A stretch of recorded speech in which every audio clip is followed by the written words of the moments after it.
I'm Monica and I am a conversion copywriter, and today I'm going to introduce you to a few of the important lessons I learned after writing for a client who is teaching English grammar to proofreaders and copy editors from all over the world. Let's get started!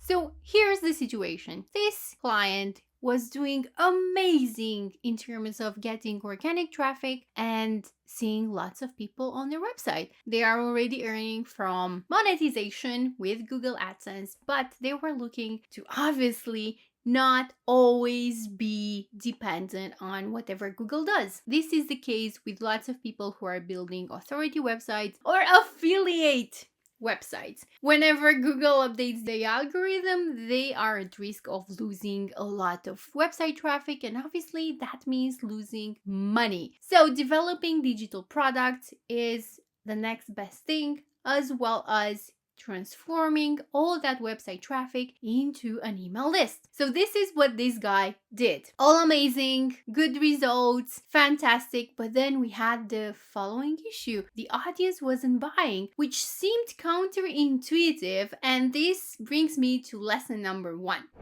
Do you have product market fit?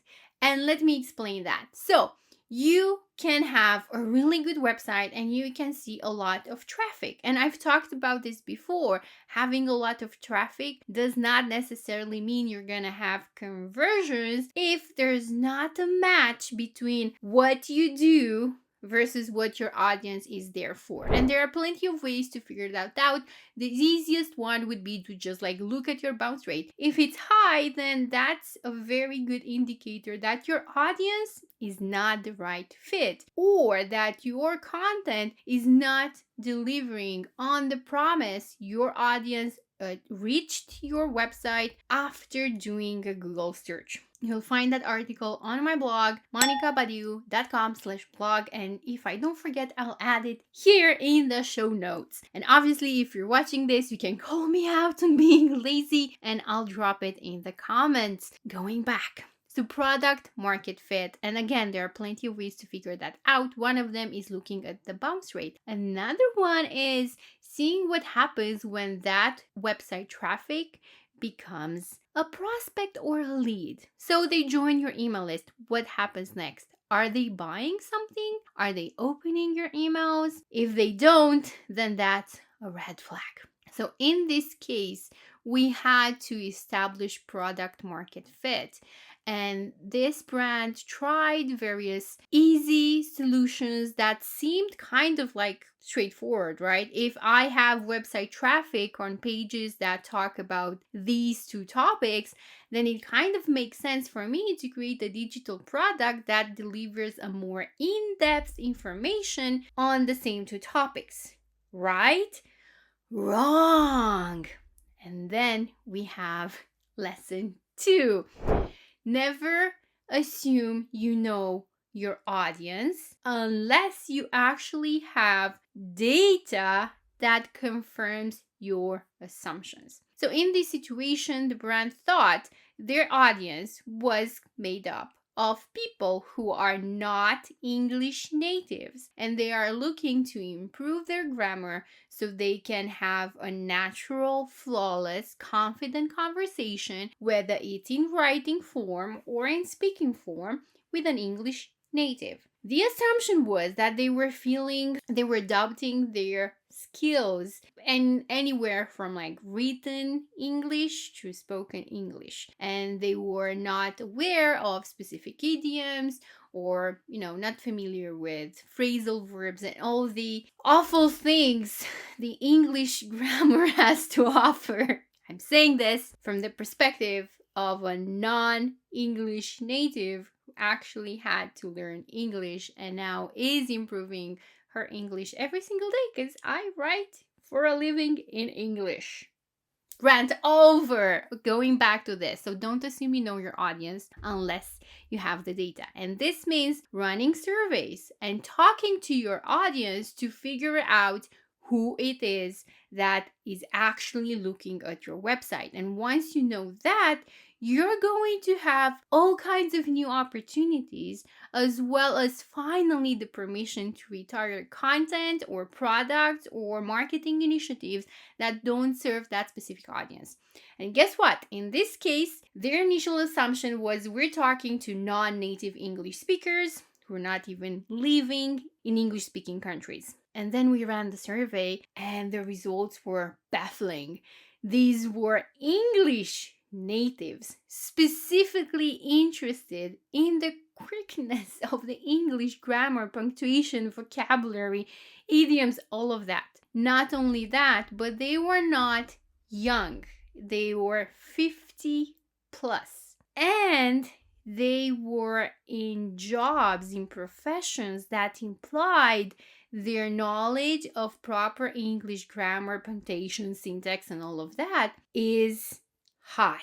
And once we knew that, everything has changed. And it's amazing what can happen. I mean, everything transforms when you know who the hell it is you are serving, because the actual offers started to be better because they were more relevant and more specific to an audience that now was savvy. We were not talking to complete beginners. Now, this process is simple. It's a customer avatar. It comes with a survey and all of that. And we've done this work at Data-Driven Marketing. That's the agency where I write as an in-house conversion copywriter. And if you go to their website, you'll learn more about how the process goes and what you have to do. Coming back to today's video, don't assume you know your audience. Again, number 3, a lot of people make this error. In this case, the assumption was English grammar is kind of dry, not necessarily boring, but dry. I mean, how can you make it seem interesting? How can you make an email that is engaging, that is fun, that isn't overwhelming?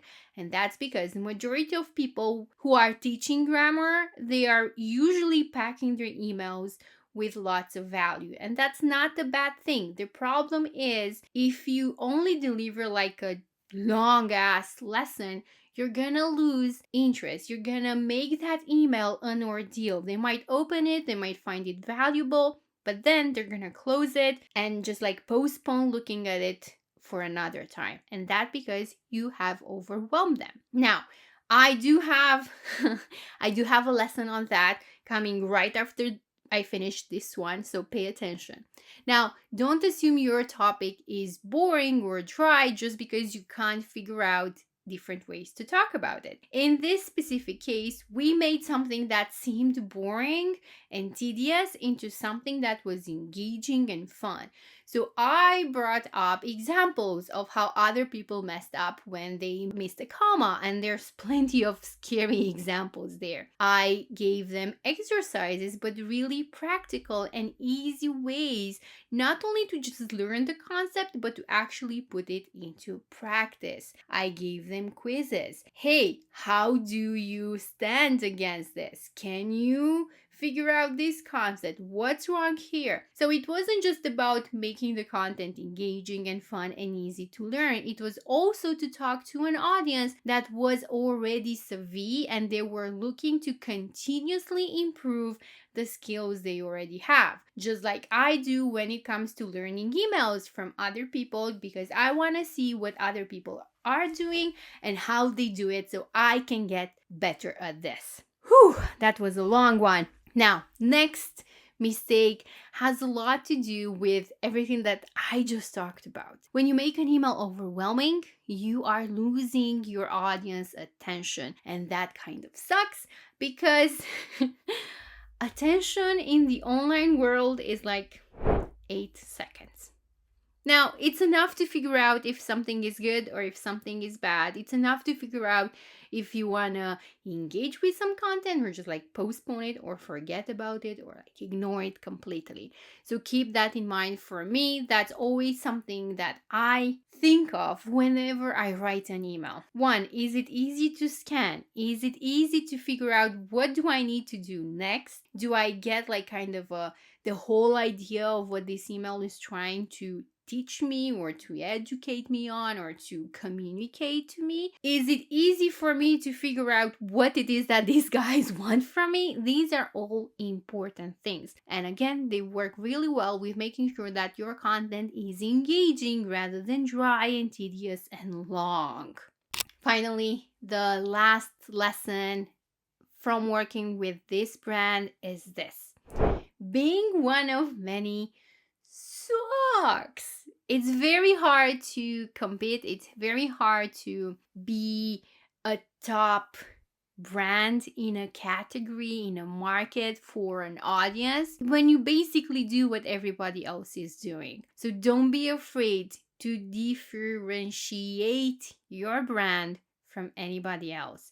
And if you think about it, all of these lessons, they go hand in hand. Because going back to lesson number 1 and number 2, you need to have product market fit. You can't have product market fit if you don't know your audience. So please make sure that you do that before you start your business. Or if you're already established, I promise you, there is so much value and potential gain from doing this work. And it's fun. Your marketing people are gonna love this exercise. And you as a brand owner, you're gonna discover that there's so much potential when you know who it is you're working with, who it is you want to serve, who it is that can benefit the most from what you do. This gives you so much power, and it can definitely help you position yourself as one of few rather than one of many. And that change commands loyalty from your audience as well as premium prices.